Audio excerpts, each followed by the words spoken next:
morning everyone and welcome to the class. We are doing the revision of the chapter election and representation, and under this chapter we have discussed about the different system of election.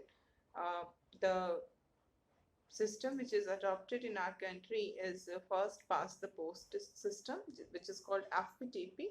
We have discussed about it, and after that we have also discussed about the PR system, the proportional representation system. And in this system, the variation, two types of variation is there. uh, the one variation which is adopted in Israel and Netherlands, and the other which is adopted in Argentina and Portugal. And the third variation is also there, which is adopted in our country for the election uh, of the president, vice president, the members of the Rajya Sabha, and the members of the legislative councils.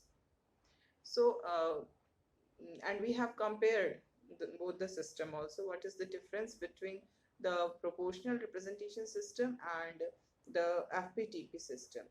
And now we have come to the conclusion that in the proportional representation, every political party gets representation according to the percentage of the vote it got. जो भी percentage of vote मिलता है उसके accordingly ही seats मिलते हैं in proportional representation. And in this way we can say that in proportional representation no vote goes waste. कोई भी vote waste नहीं होता है. all the votes are represented. Her vote का रिप्रेजेंटेशन होता है. And if we see in the FPTP system, there we find that there is no proportion between the number of seats and the percentage of votes. Any party may be able to win more than 80% of the seats, while it has got just 48% of the votes. So this is because of the fact that in FPTP, that person will be declared elected who received maximum number of votes. There is no criteria कि उसको more than half मिलना चाहिए या anything like that. No criteria is there. And in this situation, what happens कि so many votes they get wasted, बर्बाद हो जाते हैं, उनका कोई रिप्रेजेंटेशन नहीं होता है. So in this way we can say that अगर हमें कंपेयर करना हो तो हम यही कहेंगे कि PR system is more appropriate, because in this representation is very it's a very representative system जिसमें कि जितना भी जिसको वोट मिलते हैं उतना ही सीट मिलते हैं. But still our constitution makers adopted the FPTP system. They have not gone for the PR system. Instead of adopting PR system, we have adopted the FPTP system, in which we see कि so many votes are not represented. So in this situation, what is to be done? Why our constitution makers have took that type of decision? ऐसा decision आखिर उन्होंने क्यों लिया? What was the reason behind it? So today we will discuss the reasons for which our constitution makers have adopted the FPTP system. So we see is the most important reason for adopting this FPTP system is its simplicity. The system of this system of representation is very simple. The voters are supposed to give their vote to that candidate whom they like most. Okay, as we saw in case of the election of the Rajya Sabha, we have seen how difficult the election is. The voting process is also very difficult. The voters are supposed to give rank to the candidates, According to their preference, they have to give rank to the candidates. It is not an easy task. तो अगर हम इसका compare करें FPTP system से, तो what we find कि FPTP system is very simple. Anyone can understand very easily what how they have to exercise their right to vote. Especially, I told you yesterday and in that class, in the previous class also, that the situation which was prevailing in our country at the time of independence was very challenging, because in our country poverty was there, in our country illiteracy was there.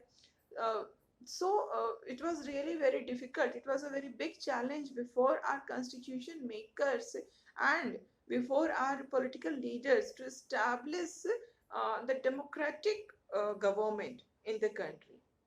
It is easy to make provisions in the constitution. The provisions can be made very easily, though that is also not easy. It is also a tough task. इतने सारे debates होते हैं, discussions होते हैं, इतने सारे लोगों के views होते हैं, हर कुछ का ध्यान रख के तब जाके constitution बनता है. But still it is easy to write down the provisions, but to implement those provisions are really they were really a great challenge for the political leaders of that time. कि कैसे India जैसी country में जहाँ पर इतनी poverty है, इतनी illiteracy है, वहाँ पर कैसे हम डेमोक्रेसी को रियल बनाए. वहाँ पर सब लोगों को यूनिवर्सल एडल्ट फ्रेंचाइज दिया गया. तो it was a great challenge. जैसा कि I told you, it was said that this election is like a gamble. Nehru ने जो सबको राइट टू वोट दे दिया, वो एक बहुत बड़ा उन्होंने एक गैम्बल की तरह है, जिसका क्या रिजल्ट होगा कोई नहीं जानता. बहुत इसको रिस्की माना जा रहा था. स्पेशली वेस्टर्न कंट्रीज उसको इसी नज़र से देख रही थी कि इंडिया में पता नहीं रिजल्ट क्या आएगा, कैसे वहाँ पर डेमोक्रेसी हो पाएगा. ये सब कुछ उनके लिए बिल्कुल भी इम्पॉसिबल लग रहा था. बट हमने उन सबको सही प्रूव किया. तो जो भी कंडीशन था, उस कंडीशन में हमारे कॉन्स्टिट्यूशन मेकर्स के लिए यही सबसे इम्पोर्टेंट था कि ऐसा हम लोग वोटिंग का सिस्टम को अडॉप्ट करें जो कि सिंपल हो, जो कि इजी हो. बस उन्हें एक कैंडिडेट या party, what ever they want, they can choose there candidate, they can choose there party. बस उसके अकॉर्डिंगली उनको ये देना है, राइट टू वोट अपना एक्सरसाइज करना है, और उसके अलावा उनको और कुछ भी नहीं करना है. ओके. और इसमें क्या होता है कि एफपीटीपी सिस्टम में पार्टीज को हम वोट नहीं देते हैं. एक्चुअली हमारा जो वोट होता है वो कैंडिडेट को होता है. तो इस तरह से एक इसके अंदर ये भी सिस्टम हो गया. ये एक इसकी पॉजिटिव चीज हम कह सकते हैं कि इन एन एफपीटीपी सिस्टम आपको पता है कि आपका कौन रिप्रेजेंटेटिव है. तो you can fix the responsibility. The representative is responsible for the development of his or her constituency. अगर हम FPTP सिस्टम को नहीं अडॉप्ट करके हम PR सिस्टम को देखते हैं, तो in that system what we find that the voters give their vote to the party, not to the candidate. तो इस कंडीशन में you can't fix the responsibility. जब हम एक अपने कैंडिडेट को वोट दे रहे हैं, तो जो भी candidate whoever candidate is winning the election, that candidate now he is representative, क्योंकि अब वो जीत चुका है election. So now the representative is representing the whole constituency, and he or she is responsible for the development of the constituency. तो उसकी responsibility fix होती है. लेकिन एफपीआर सिस्टम में ये रिस्पॉन्सिबिलिटी फिक्स नहीं होती है, क्योंकि हमने तो पार्टी को वोट दिया है, हमने कैंडिडेट को तो वोट ही नहीं दिया है. अब वो पार्टी डिसाइड करेगी कि कौन से कैंडिडेट किसको वो चुनना है. तो ये एक हम कह सकते हैं कि पीआर सिस्टम के अंदर ये प्रॉब्लम थी, और ये हमारे कॉन्स्टिट्यूशन मेकर्स इस चीज को नहीं नहीं अपनाना चाहते थे. ये भी एक रीजन था कि जो रिप्रेजेंटेटिव चुन करके आ रहे हैं, the representatives who are getting elected from a particular constituency, they must be responsible for the development of that constituency. जो कुछ भी होता है उस constituency में, उसके लिए वो ही responsible होंगे. तो ये that was also one of the reason कि हमारे जो political leaders थे, उन्होंने PR system को नहीं adopt करके FPTP system को adopt किया. So we can say the first reason for adopting reasons for adopting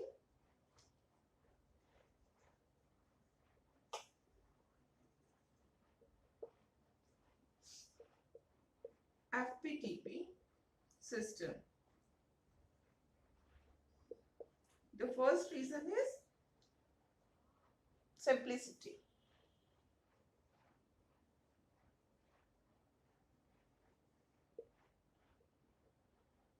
The second reason is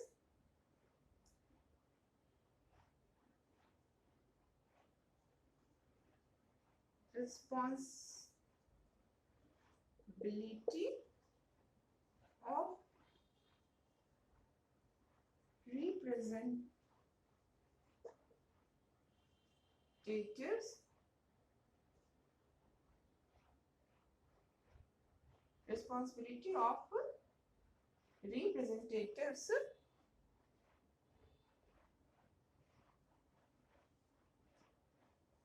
is fixed. And other than this, there was third reason also for adopting the FPTP system. The third reason was कि in this PR system, what is the problem with the PR system? That under this system, it may not be able to give a stable government in a parliamentary system. We have adopted parliamentary form of government. We have multi-party system. And in this situation, if we see, if we have adopted the PR system, then in that situation, what could have happened? That no party could have been able to win the majority of the seats in the parliament. And in that situation, there will be lack of stability. Government stable नहीं हो पाती because किसी भी party को majority नहीं मिल पाती. और अगर किसी भी पार्टी को लेजिस्लेचर में मेजोरिटी नहीं मिल पाएगी तो फिर गवर्नमेंट फॉर्म नहीं हो पाएगा. देन कोalition गवर्नमेंट बनेगी and कोalition government is very unstable. What we experienced in our country after 1989 was this situation in which we saw that no party was able to win the majority of the seats, and this led to the formation of the coalition government, and this led to the instability. Because कोalition government के अंदर कभी भी कोई भी partner जो है वो अपने सपोर्ट को वापस ले सकता है. In that case the government will come in minority and it will have to resign. तो ये सिचुएशन अगर तुरंत सपोज करो, हमारी कंट्री बिल्कुल न्यूली इंडिपेंडेंट कंट्री थी और उस समय में ये सिचुएशन क्रिएट हो जाती जिसमें कि किसी भी पॉलिटिकल पार्टी को नहीं मिलता मेजॉरिटी और कोalition गवर्नमेंट का फॉर्मेशन होता पहले ही इलेक्शन में, तो क्या हम स्टेबल बन पाते? हम एक कंट्री के फॉर्म में अपने आप को एस्टैब्लिश कर पाते? नहीं कर पाते. That is the reason our constitution makers were of the opinion that in our country we must go for FPTP system, जिसमें कि किसी भी एक पार्टी को मेजॉरिटी मिलने का जो प्रोबेबिलिटी होती है वो बहुत ज़्यादा होती है, पॉसिबिलिटी ज़्यादा होती है. और इसीलिए हमने इस एफपीटीपी सिस्टम को अडॉप्ट किया ताकि हम अपने लोगों को एक स्टेबल गवर्नमेंट दे सके और उसके साथ साथ हम इकोनॉमिक डेवलपमेंट और सोशल डेवलपमेंट के पाथ पे आगे बढ़ सके. Okay, so the third reason is need of stable government. I will write the third point.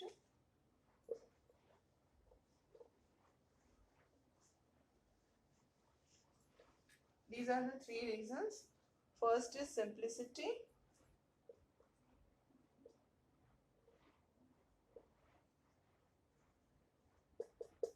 Second is fixed responsibility of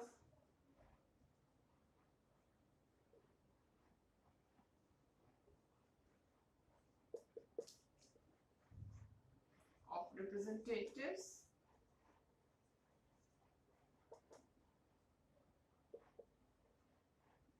and third is need of stable government.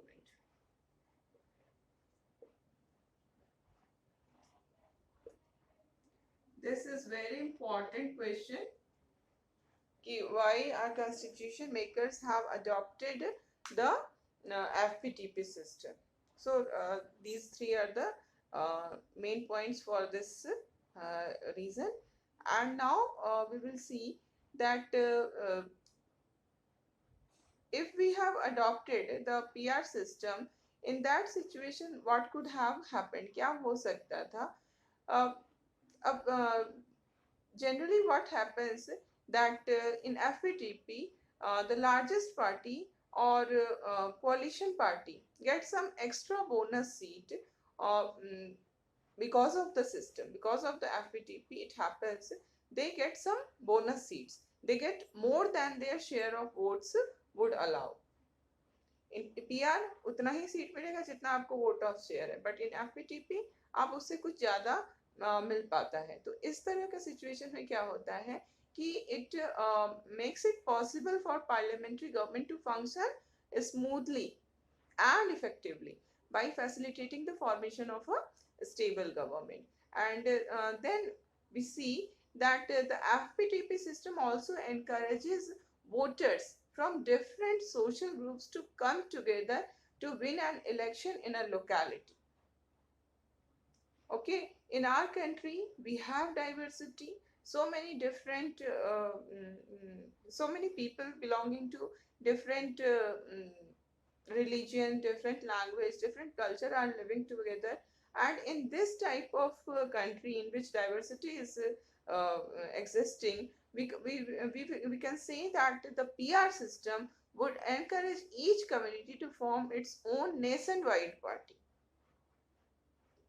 because in PR system people voters give vote to the political party, not to the candidate. So in that situation it will encourage the PR system would encourage each community to form its own nationwide party.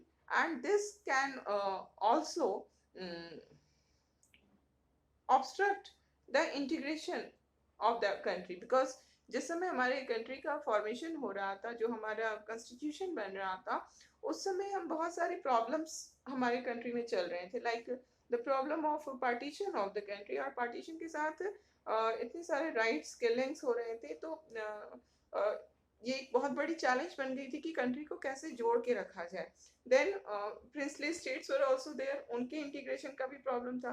तो ऐसे में PR system से ये समझ में आने लगा कि ये हमारी कंट्री को एक तरह से तोड़ने की तरफ भी, मतलब it can encourage the dividing line between various groups of the society. तो इस कारण से भी हमने इस FPTP सिस्टम को अडॉप्ट किया. So to promote unity of the country.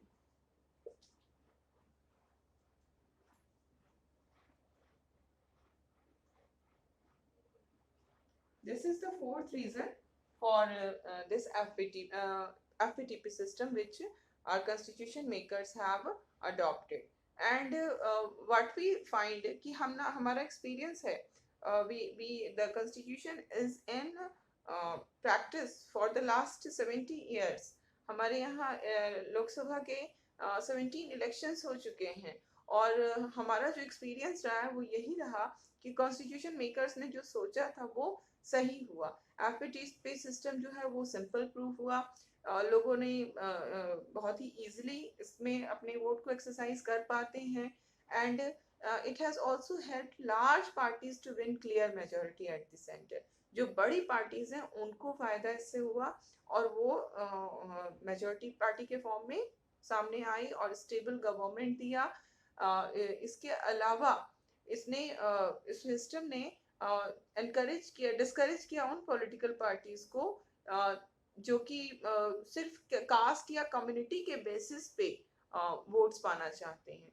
जो डिवाइडिंग फैक्टर्स होते हैं, जो एक कंट्री को डिवाइड करने वाले चीज़ें होती हैं, उसको इस सिस्टम ने डिस्करेज किया। एंड एफपीटीपी सिस्टम जो है हमारे यहाँ सक्सेसफुली वर्क कर रहा है। But here one thing which I told you earlier also, कि एफपीटीपी सिस्टम के अंदर जो हमारे यहाँ प्रॉब्लम्स आ रही हैं कि बहुत ज़्यादा, जिसको हम कह सकते हैं कि मिस प्रोपोर्शन है। बहुत ही कम हमारा वोट का शेयर है, बट सीट का शेयर ज़्यादा है। बहुत सारे वोट्स बेकार चले जा रहे हैं। तो ये प्रॉब्लम्स जो हैं वो मल्टी पार्टी सिस्टम के कारण ज़्यादा प्रॉब्लम आ रही है। जहाँ पर सिर्फ बाई पार्टी सिस्टम है, लाइक यूएस में, यूके में, इन कंट्रीज में बाई पार्टी सिस्टम है। तो इस तरह की कंट्रीज में क्या होता है कि एफपीटीपी सिस्टम में भी आपको, क्योंकि दो ही पार्टी हैं, ओनली टू कैंडिडेट्स, मतलब दो से ज्यादा भी पार्टी हो सकती हैं, बट मोस्टली जो सबसे बड़ी पार्टीज, जो लार्ज पार्टीज हैं, वो दो ही पार्टीज होती हैं वहाँ पे। तो अगर दो ही कैंडिडेट खड़े हैं इलेक्शन में, तो ऑब्वियसली एक कैंडिडेट को मोर देन 50% मिलेगा, तभी वो जीतेगा। तो इस तरह से ये रिप्रेजेंटेशन वहाँ पे सही हो जाता है। लेकिन हमारे जैसी कंट्री में ये प्रॉब्लम जो है वो अलग तरह का हो जाता है, क्योंकि हमारे यहाँ सिंगल पार्टी डोमिनेंस, ये हमारे यहाँ मल्टी पार्टी होते हुए उसके अंदर क्या रहा शुरू से। अगर हम पहले 3 इलेक्शंस को देखें, उसके रिजल्ट्स को हम ऑब्जर्व करें, तो हम क्या देखते हैं कि मल्टी पार्टी होते हुए भी हमारे यहाँ सिंगल पार्टी डोमिनेंस रहा। कांग्रेस जो थी वो डोमिनेंट रही। तो हमारे जो कंडीशन है वो बहुत ही अलग तरह की कंडीशन रही है। और हमने यही देखा कि हमारे एफपीटीपी सिस्टम को हमने अडॉप्ट किया, और उसके अंदर क्या हुआ कि एक सिंगल पार्टी का डोमिनेंस जो है वो बढ़ गया। जबकि बहुत सारी पार्टीज एग्जिस्ट कर रही थी, लेकिन सिंगल पार्टी जो है वो बहुत डोमिनेंट हो गई, दैट इज कांग्रेस। लेकिन 1989 के बाद से क्या हुआ कि इंडिया में मल्टी पार्टी सिस्टम जो है वो ज़्यादा अच्छी तरीके से काम करना शुरू किया, क्योंकि जो कांग्रेस का डोमिनेंस था वो एंड हो जाता है 1989 के इलेक्शंस का जो रिजल्ट आता है उसके साथ ही। और इसी समय हम ये भी देखते हैं कि बहुत सारे स्टेट्स हैं जहाँ पर कि 2 पार्टी कंपटीशन हो रहे हैं स्टेट्स के अंदर, ठीक है। तो ये जो हमारा पार्टी सिस्टम है उसके अंदर इस तरह से चीज़ें जो है वो सामने आई हैं, और इसीलिए हमारे कॉन्स्टिट्यूशन मेकर्स ने इस सिस्टम को अडॉप्ट किया था। अब ये एफपीटीपी और PR system we have completed, and now we will move to a new topic, that is reservation of constituencies. ठीक है, रिजर्वेशन ऑफ कंस्टिट्यूएंसीज में हम लोग देखेंगे कि किस तरह से हमारे कॉन्स्टिट्यूशन मेकर्स ने कॉन्स्टिट्यूएंसीज को रिजर्व करने की बात कही। ठीक है,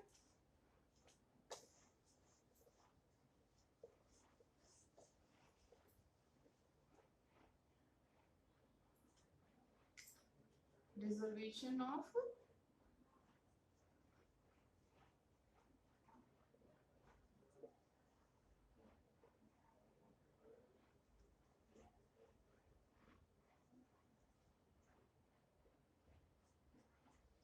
okay. So this reservation of constituency का मतलब ये हो रहा है कि in FPTP system we have the system की whichever candidate is winning the getting the maximum number of votes will win the election। जिसको भी हाईएस्ट वोट्स मिला किसी भी पर्टिकुलर कॉन्स्टिट्यूएंसी में वो जीत जाता है। तो जब इस तरह की सिचुएशन प्रिवेल कर रही है एफपीटीपी के अंदर, तो इसमें एक बहुत बड़ी प्रॉब्लम हमारे यहाँ जो आने की पॉसिबिलिटी थी, जिसको कि हमारे कॉन्स्टिट्यूशन मेकर्स विजुअलाइज कर रहे थे, वो ये था कि हमारे सोसाइटी में equality, our society was not based on the concept of equality. अगर हम इंडिपेंडेंस के पहले की कंडीशन देखें सोसाइटी की, तो सोसाइटी में बहुत ही ज़्यादा इनइक्वालिटी प्रिवेल करती थी। हमारे यहाँ कुछ ऐसे ग्रुप था जिनको सूत्रास कहा जाता था, वर्ना सिस्टम प्रिवेल करता था, और ये जो शूद्रास थे इनको अनटचेबल माना जाता था। इवन मतलब इंडिपेंडेंस के पहले तक वही कंडीशन प्रिवेल कर रही थी। बट जब नया कॉन्स्टिट्यूशन बनता है, हमारा अपना कॉन्स्टिट्यूशन बनता है, then we have adopted this concept of equality कि हर कोई इक्वल है, there should not be any kind of discrimination on the basis of caste और जेंडर और एनीथिंग। तो हमने इक्वालिटी को अडॉप्ट किया। आर्टिकल 17 हमारे कॉन्स्टिट्यूशन में लाया गया, जिसमें कि अनटचेबिलिटी को बिल्कुल ही इलीगल कह दिया गया। तो ये सब चीज़ें जो है अनकॉन्स्टिट्यूशनल हो गया। Untouchability, we can practise untouchability in public places. तो ये चीज़ें हुई, बहुत अच्छे डेवलपमेंट्स हैं। लेकिन but all these things are only on the paper. Actual practice में क्या है कि माइंडसेट चेंज होने में बहुत टाइम लगता है लोगों का। तो ये हमारे कॉन्स्टिट्यूशन मेकर्स जो थे, दे वर वेरी मच अवेयर कि जो कुछ भी हमारे सोसाइटी की जो कंडीशन प्रिवेल कर रही थी बिफोर इंडिपेंडेंस, उसका जो इम्पैक्ट है वो रिप्रेजेंटेशन में दिखेगा।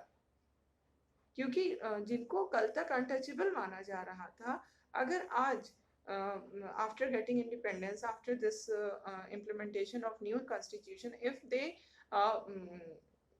they are equal now, they have a right to vote, they have right to contest election, or when they by using this right to contest election, they start contesting the election. ठीक है, वो election तो वो contest कर लेंगे, but election में क्या वो जीत पाएंगे? उनका जीतना बहुत मुश्किल होगा इलेक्शन में। क्यों मुश्किल होगा? क्योंकि जो ये जिस क्लास को वो कास्ट को वो बिलोंग कर रहे हैं, उस कास्ट के लोग अगर उनका नंबर कम होता है तो क्या होगा कि उनको अदर कास्ट के लोग का वोट नहीं मिलेगा। बिकॉज जिस कम्युनिटी को अछूत माना जा रहा था आज से कुछ साल पहले तक, आज क्या हम उसी कम्युनिटी के मेंबर को जो अपर कास्ट के लोग हैं, क्या वो कभी भी वोट देंगे? क्या वो कभी भी उसको अपना रिप्रेजेंटेटिव चुनेंगे by their own will? No, they will never going to choose the person who is belonging to this Dalits और अनटचेबल एज देयर रिप्रेजेंटेटिव। तो ये समझ में आया, हमारे कॉन्स्टिट्यूशन मेकर्स के दिमाग में ये बातें थी कि अगर हम नहीं उनको उनके रिप्रेजेंटेशन के लिए कोई प्रॉपर सिस्टम नहीं इवॉल्व करेंगे, तो ये हमारे कंट्री के लिए बहुत ही खराब हो सकता है, क्योंकि उनका रिप्रेजेंटेशन ही नहीं होगा। हमने उनको राइट टू वोट दे दिया, हमने उनको right to contest election they दिया, हमने हर तरह की राइट्स, फंडामेंटल राइट्स दे दिए, सब कुछ हमने मेंटेन कर दिया, but they will never get represented in parliament. Their number will be always almost नहीं के बराबर होगा उनका नंबर पार्लियामेंट में। तो ये चीज़ें जो थी वो हमारे constitution makers they were very much aware. और एफपीटीपी सिस्टम में, इसी में अगर हम पीआर सिस्टम को अडॉप्ट करते तो ये प्रॉब्लम नहीं आती, बट हमने एफपीटीपी सिस्टम को अडॉप्ट किया है, तो ये तो नेचुरली ये प्रॉब्लम आएगी, क्योंकि जो भी सबसे ज़्यादा जिसको वोट मिलेंगे वही जीतने वाला है। और सबसे ज़्यादा वोट एक दलित उम्मीदवार को सबसे ज़्यादा वोट मिलना उस समय जो सिचुएशन प्रिवेल कर रही थी उसमें वो नहीं हम मान सकते थे कि ऐसा हो सकता है। तो इस कारण से हमारे कॉन्स्टिट्यूशन मेकर्स जो थे वो उन्होंने रिजर्व कॉन्स्टिट्यूएंसी की बात रखी। इसमें दो कॉन्सेप्ट आते हैं, एक तो है रिजर्व कॉन्स्टिट्यूएंसी और दूसरा है सेपरेट इलेक्टोरेट। तो first of all we must understand the difference between this reserved constituency and separate electorate. ये जो सेपरेट इलेक्टोरेट की हम बात कर रहे हैं, these are the two concepts.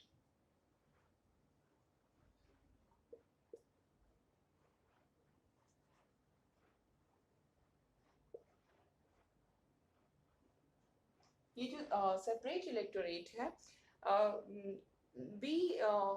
we have experience of this separate electorate under British rule. British rule के अंदर हमने इसको एक्सपीरियंस किया था। British believed in the policy of divide and rule. They wanted कि इंडिया के जो लोग हैं वो आपस में लड़ते रहें, उनको डिवाइड करते रहें। वो ब्रिटिश ऐसे पॉलिसीज अडॉप्ट करते थे कि डिवीज़न जो है वो बना रहे, और जब वो आपस में लड़ते रहेंगे तो फिर उनको रूल करना बहुत आसान होगा।